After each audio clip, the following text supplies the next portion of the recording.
We're going to be talking about something uncomfortable. We're going to be talking about anxiety. We're going to be talking about communication anxiety, which is more general, so anxiety related with any communication scenario, and public speaking anxiety, so the anxiety that you feel when you get up in front of a group of people and are on a stage. I'm going to start with a bit of a confession. Even though I am a professor of communication and supposedly an expert in this field, I still feel anxiety when communicating with others and even when public speaking. I'm going to put myself out there and give you a couple of stories to showcase just how hard that anxiety can hit sometimes. This first story is one from back in my senior year of high school. And it's funny that even though it happened over 10 years ago, it still is very vivid in my head because that's what anxious situations do to us, right? When we're in a situation where we're getting freaked out and we don't know what to do and our bodies are just kind of doing this natural flight or fight response, those situations then get imprinted into our mind. And sometimes, if we're not careful, they could influence how we engage in other situations similarly. So I was a member of my high school speech and debate team, and I was a pretty good public speaker. It's one of the things that started getting me to think about doing communication as a career. But there was this moment where I had to come into this situation with a few unknowns. And when that happened, it affected the way that I saw the situation, the way that I actually engaged in the communication situation altogether, different from what had happened before. So I was walking into a scholarship competition during my senior year of high school, competing against one other person for a $1,000 scholarship to the university of my choice. And to be honest, I was very pumped and I was pretty confident that I was going to win. I kind of looked at my competition and thought, yeah, I got this. And I walked into my part of the competition where I had to give my speech on why, I don't even remember what it was, but why I wanted to study something in university. And I walked up to the front and I looked out at the crowd, which was not a crowd, it was 5 people, but it was members of my high school school board, my librarian, who was also my speech and debate coach, and then my parents. And I got up there and nothing happened. Nothing happened. I completely lost the ability to speak. My mouth got super dry, and it was I never spoke in front of my parents before in kind of a formal way. I had never done my speeches for a speech and debate competition. I've never spoke in church or anything like that. And when I got up there, I saw my parents and I just froze. And I biffed it. I didn't win the competition because I literally didn't say a sentence. I tried to speak, no words came out, and I kind of ran. I ran off the stage, and my parents were very concerned and had a lot of questions.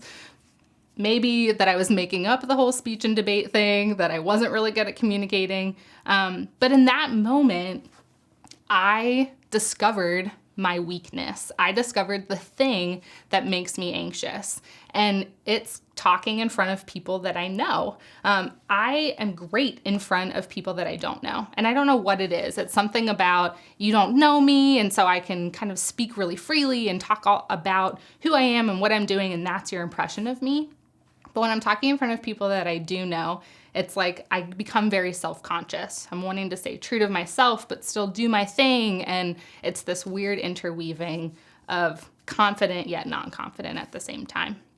And what that moment showed me was that there's something that I need to be working on. And still to this day, anytime my husband comes into my classroom to watch me teach, or I'm talking in front of a group of people that I really admire and respect, I get anxious. I get a little jittery, but it's what I do after I feel that anxiety that is the most helpful in turning that situation around.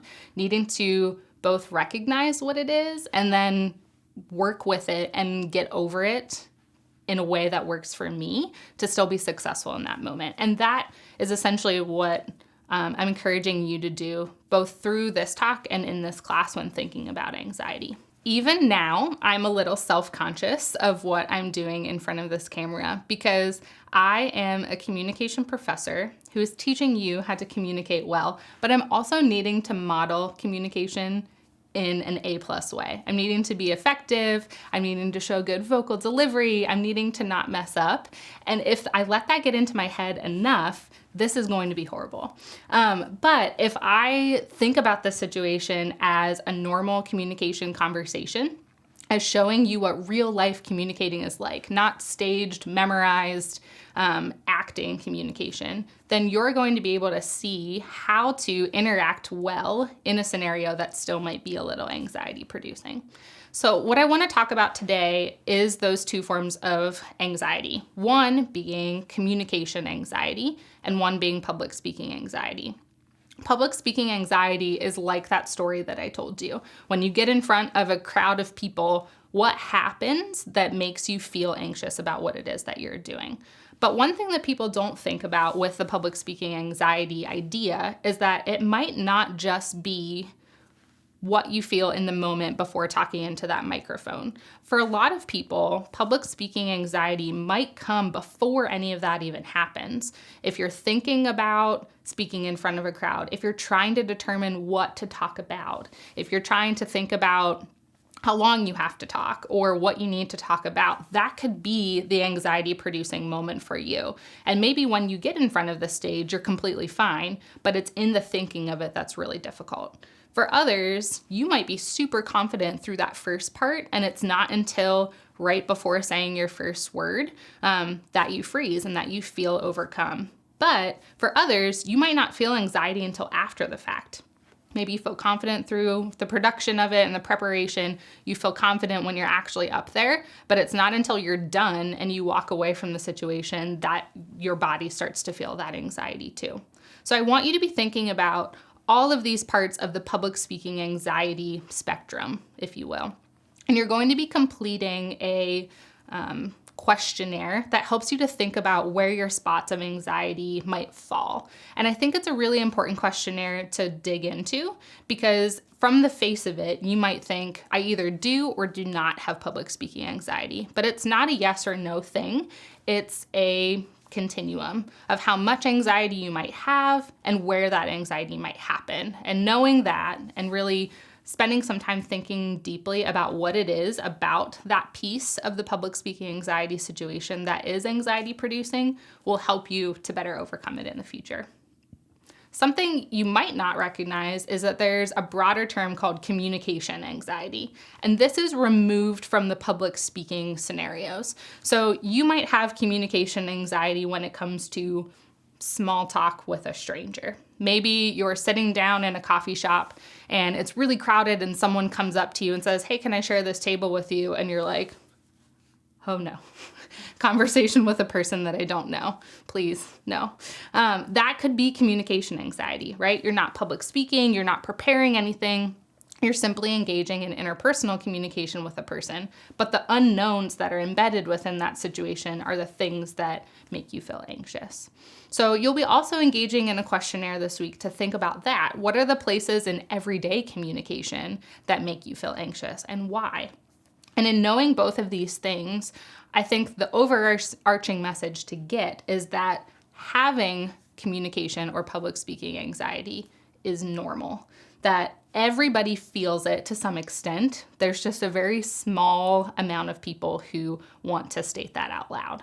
And so I want you to really spend some time thinking about what it is that you struggle with in communicating and public speaking, and work with me, work with other people to try and create some competencies in that area, but knowing that it's not something that you should be ashamed of. You shouldn't think, I shouldn't be anxious or I shouldn't be worried about this, because that's not necessarily the case.